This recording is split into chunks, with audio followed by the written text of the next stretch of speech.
Right now, somewhere in England, a man is sitting at a desk under fluorescent lights, staring at a screen, waiting for 5 p.m. He has been doing this for 30 years. His medieval ancestor worked harder than he ever will. Longer hours, heavier labor, no days off.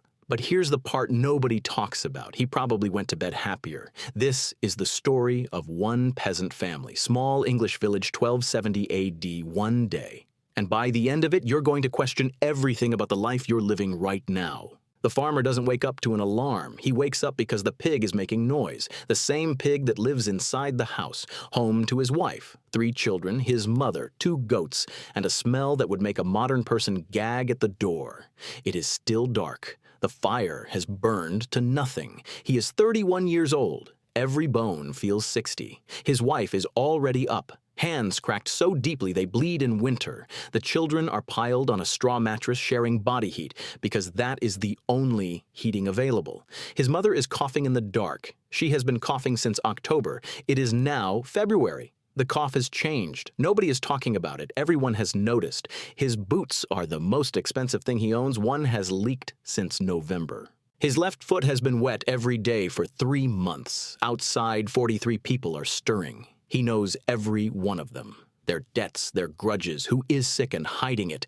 This village is 43 people and 0 secrets. First job, water. Not for the family, for the animals. 3 trips to the stream in frozen mud. By the 3rd, his back is locked up. Started 2 years ago, never fully stopped. His wife feeds the children cold pottage from last night, gray, congealed, eaten without complaint because complaining requires energy nobody has. The oldest boy eats standing, 11, already with the hands of someone older. He works for the blacksmith 3 days a week, not for money, for knowledge. He doesn't want to end up bent and broken like his father. His father knows this, says nothing because his father thought the same about his father, and here he is anyway. The farmer is in the field when the church bell rings. He will be in this field every day until he dies.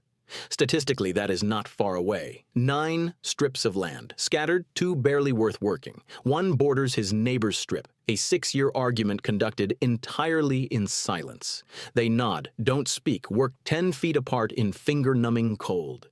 The ox is old. The clay pushes back. It always pushes back. Then he sees it. The furrow along the boundary has moved 4 inches in the neighbor's favor. He says nothing. There is no authority to appeal to. There is only the village, and the village is already handling it. The miller's wife was at the well when he walked past. She saw his face. That is enough. By tonight, everyone will know about that furrow without the farmer saying a word. By tomorrow, the neighbor will feel it. In the pauses, the looks, the jokes that aren't quite jokes. The village has 1,000 ways to make a man's life quietly unbearable. The furrow will be back within a week. Here is what his wife did this morning. Fed 3 children, fetched water twice in frozen mud, tended the goats, the family's only insurance against starvation. Boiled water in a room with no chimney, just a hole in the roof. Patched her son's tunic with cloth cut from something else that now has a hole in it. Gathered firewood, started pottage from dried peas and a bone she has already boiled 4 times. She sits down at midday for the first time, 8 minutes, then back up. 28 years old, 5 pregnancies, 3 children alive. She doesn't talk about the other 2. She gets up every morning because there is no alternative.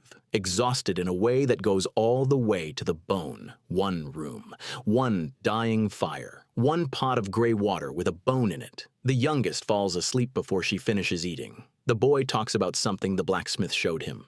The farmer listens with the exhaustion of a man in February clay since before dawn, whose back has locked, whose boot still leaks, who is 31 and feels every year of it. The grandmother tells her story, the winter of her childhood, the harvest that failed, 11 people gone before spring.